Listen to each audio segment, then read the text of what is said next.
Dumoulin. And welcome to the Simple Science Summary. Today, we're diving into a really key part of your physical sciences curriculum, optical phenomena and properties of matter. Yeah, it can sound a bit tricky, but our mission today is just to unpack it all, make it super clear and really helpful for your NSC studies.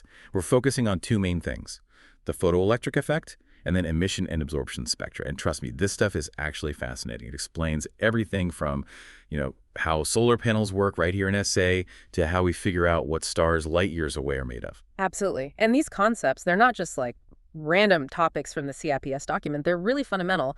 They help us understand how light, something we see every day, interacts with matter on a tiny, tiny scale. So we'll break down the key definitions, the principles, yeah. But more importantly, we'll get into the why. Understanding why these things happen is crucial, not just for smashing those exams, but for really getting how the world works. Okay, let's jump right in then. First up, the photoelectric effect. So basically, this is what happens when light shines on a metal surface and electrons get, well, kicked out. Sounds straightforward enough, maybe. But here's where it got weird for scientists back in the day. Like Hertz, Thomson, Lenard, they were all scratching their heads. They found that if they used really bright red light, for instance, nothing happened. No electrons. Zip.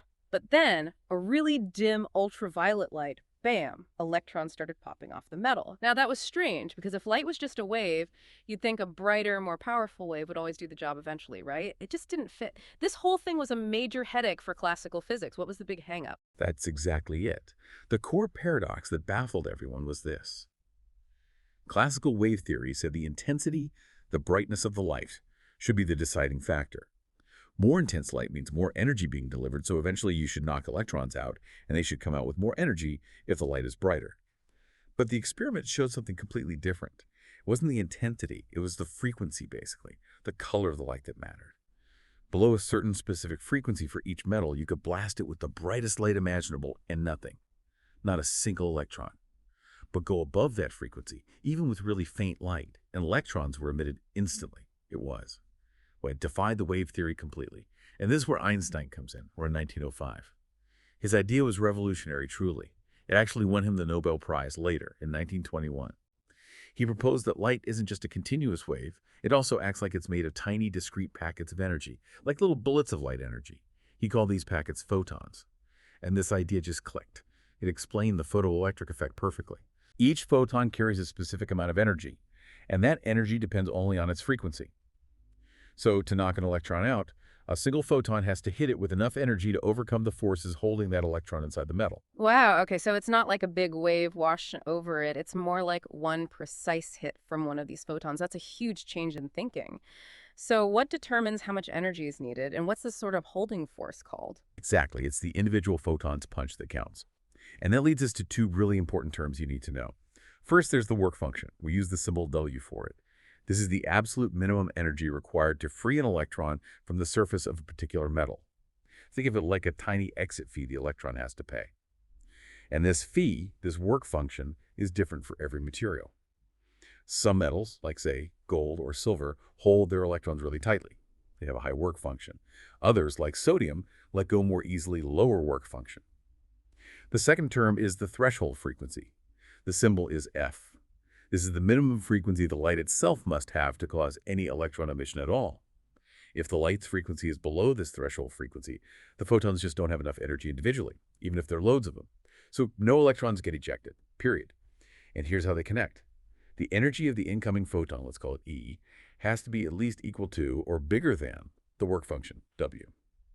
If E is exactly equal to W, the electron just barely escapes, with like zero kinetic energy. It just gets out. But if the photon's energy E is greater than the work function W, that extra energy doesn't just disappear. It goes straight into the kinetic energy of the ejected electron. So the electron doesn't just escape, it flies off with speed. More excess energy means more speed, higher kinetic energy. Ah, okay. And that makes sense then why making the light brighter doesn't make the electrons fly off faster. It just makes more of them fly off. Right, precisely. You've got it.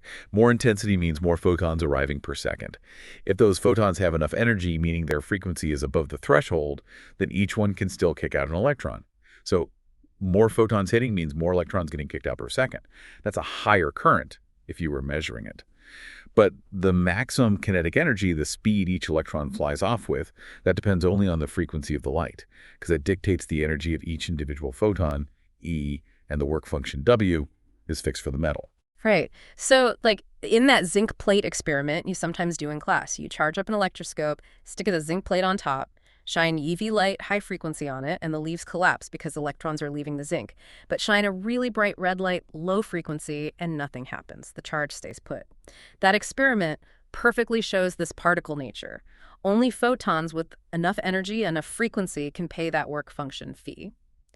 So, taking this out of the lab, what's the big deal for us? You mentioned solar panels earlier. Yes, that's probably the most important real-world application, especially for us here in sunny South Africa. Solar cells, or photovoltaic cells, work directly because of the photoelectric effect. It's the core principle. Sunlight, which is just streams of photons with various energies, hits the semiconductor material in the panel. These photons knock electrons loose within the material, and these moving electrons create an electric current. Simple as that? Well, almost. It's how we turn sunlight directly into electricity. It's fundamental to renewable energy, a clean power source. So yeah, it's a pretty big deal. Definitely a big deal. Okay, let's switch gears a bit now to the second major topic, emission and absorption spectra. This is all about how light basically acts like a fingerprint for different elements. It's how we can tell what things are made of just by looking at the light they give off or interact with. Let's start with the basics. A continuous emission spectrum. Think about white light, like from the sun or an old incandescent bulb. If you pass that light through a prism, what do you see? You see a rainbow, a continuous band of colors, seamlessly merging from violet through blue, green, yellow, orange to red. That's the visible spectrum, roughly 400 nanometers for violet light, up to about 700 nanometers for red light. Like you said, a rainbow after rain is a perfect natural example. The water droplets act like tiny prisms splitting the sunlight. That's continuous emission. But it gets really interesting when we look at atomic emission spectra. Imagine instead of white light, you heat up a specific gas like hydrogen or neon, or you pass electricity through it in a tube like in the neon sign. Now, if you take the light that gas emits and pass it through a prism or something called a diffraction grating, you don't get the continuous rainbow. Not at all. What you see is a pattern of distinct, sharp, bright colored lines separated by dark gaps. And the reason for this, the why, goes deep into quantum mechanics, into how atoms are structured. Electrons and atoms can't just be anywhere. They exist in specific energy levels, like steps on a ladder. They can't hover between steps. When an atom absorbs energy from heat or electricity, its electrons can jump up to higher energy levels. We say they're excited. But they don't stay there for long. They naturally fall back down to lower, more stable energy levels, closer to the nucleus, their ground state. And when an electron falls down from a higher level to a lower one, it has to release the energy difference between those levels. It releases this energy as a single photon of light. And because the energy difference between levels is very specific and fixed for that atom, the photon emitted has a very specific energy, which means a very specific frequency, and thus a specific color. Crucially, every element, hydrogen, helium, iron, sodium, has its own unique set of allowed energy levels. Think of it like having different ladders with steps at different heights. Because their energy levels are unique, the photons they emit when electrons fall back down are also unique. This creates a distinct pattern of colored lines, a unique barcode or fingerprint for each element.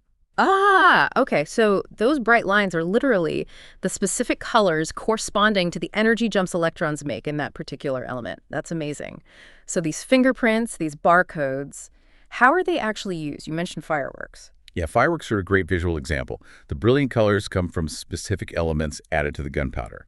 Strontium salts give you those deep reds. Barium gives greens, copper gives blues, sodium gives yellow-orange.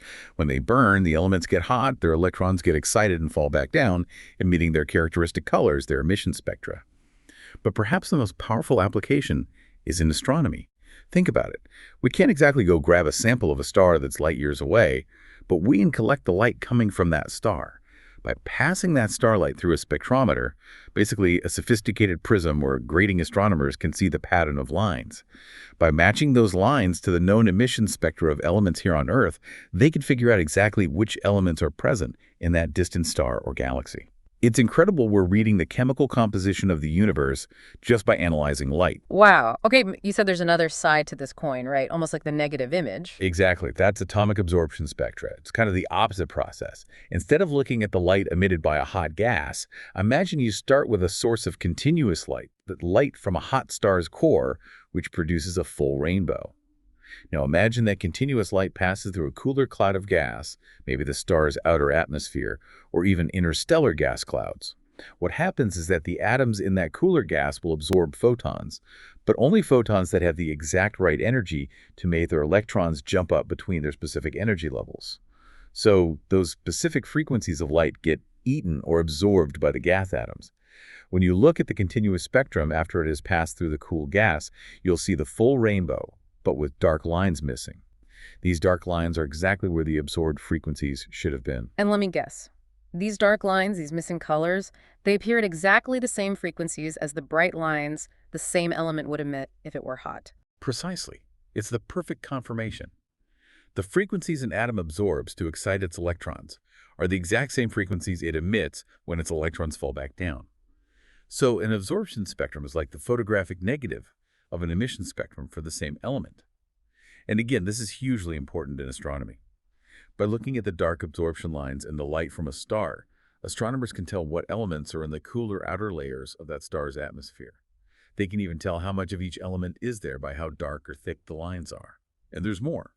By measuring tiny shifts in the positions of these lines, something called the Doppler effect, leading to redshift or blue shift, they can figure out if the star or gas cloud is moving towards us or away from us, and how fast. This is fundamental to understanding the movement of galaxies and the expansion of the universe itself. It's also relevant right here on Earth. Greenhouse gases in our atmosphere, like carbon dioxide and methane, are good examples. They absorb specific frequencies of infrared radiation heat energy that's trying to escape from Earth's surface. This absorption process is key to the greenhouse effect that keeps our planet warm and also contributes to climate change when concentrations get too high. Okay, so wrapping this all up. What are the absolute key things you need to take away from this simple science summary? We've really seen how light isn't just simple. The photoelectric effect showed us it's particle-side photons carrying specific energy, which explains things like solar cells. That's a huge concept for your NSC exams. And then emission and absorption spectra, these amazing atomic fingerprints. They show us that energy levels in atoms are quantized, they're specific, and this allows us to identify elements everywhere, from a firework display to the edge of the observable universe. It connects the tiny world of atoms to the vastness of space. It really does. And maybe a final thought to leave you with. This whole idea of light being both a wave and a particle, this wave-particle duality, it's one of the cornerstones of quantum mechanics. And seeing how atoms interact with light in these very precise quantized ways, it makes you wonder, doesn't it? What other everyday things that seem simple on the surface, are actually governed by these weird and wonderful quantum rules? Thinking about these principles, understanding them, doesn't just help with exams. It could genuinely lead to new technologies we haven't even dreamed of yet, or just give us a much deeper appreciation for how the universe fundamentally works. So maybe next time you see sunlight glinting off something or notice the different colors in a flame, just, take a second, think about those photons, those energy levels, see the world through that scientific lens. Pretty cool stuff.